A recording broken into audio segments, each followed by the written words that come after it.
தினமும் நம்ம எவ்வளோ வெரைட்டியான குழம்புலாம் வச்சிருக்கோம். ஒரு முறை நீங்க இப்படி தான் வச்சு பாருங்களேன்.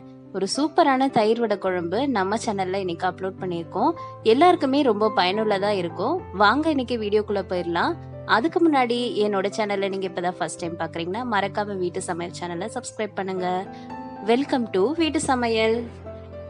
முதல்ல நம்ம இந்த குழம்பு வைக்கிறதுக்கு ஒரு டீஸ்பூன் பருப்பும் அரிசியும் சேர்த்து ஒரு அரை மணி நேரத்துக்கு ஊற வச்சு இந்த மாதிரி எடுத்துக்கோங்க. இதை நம்ம ஒரு மிக்ஸி ஜார்ல கொஞ்சமா தண்ணி கலந்து சேர்த்து அரைச்சி எடுத்துக்கலாம்.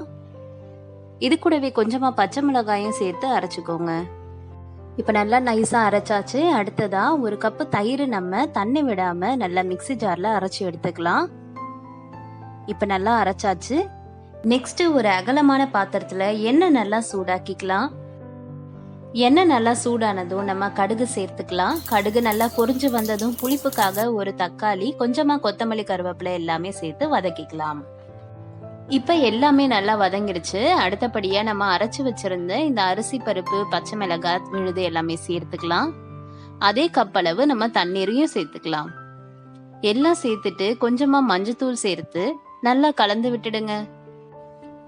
இப்ப நம்ம கைவிடாம நல்லா கலந்து விட்டுட்டே வரணும்.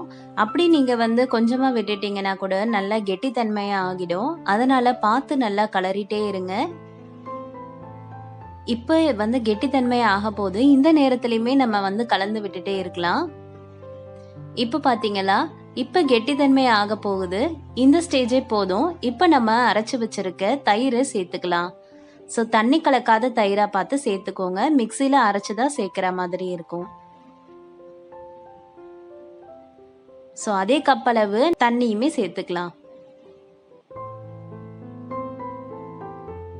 எல்லாம் சேர்த்து இப்ப நல்லா கொதிக்க விட்டுறலாம்.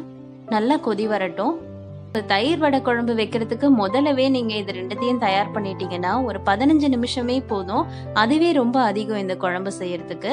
அதுக்கப்புறம் ஃபைனலா நம்ம குழம்பு இறக்கிறதுக்கு முன்னாடி நம்ம உப்பு சேர்த்துக்கலாம் தேவையான அளவுக்கு. இன்னொரு முறை நல்லா கலந்து விட்டுட்டு நம்ம கொதிக்க விட்டுறலாம். இதுக்கு இடையிலேயே நம்ம இந்த குழம்புக்கு தேவையான வடையெல்லாம் சுட்டு எடுத்துக்கலாம். ஆல்ரெடி நான் வடை மாவு பிசைஞ்சு வச்சுட்டேன்.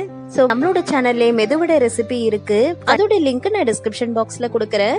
எல்லா வடையும் இப்ப நான் சுட்டுட்டேன். அப்படியே பாத்தீங்கன்னா நம்மளோட குழம்பும் நல்லா கொதி வந்துருச்சு.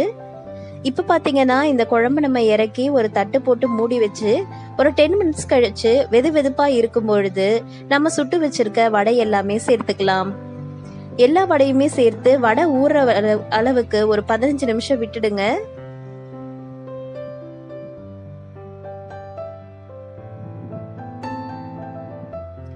இப்போ பாத்தீங்களா, நல்லா வடை எல்லாமே ஊறிடுச்சு.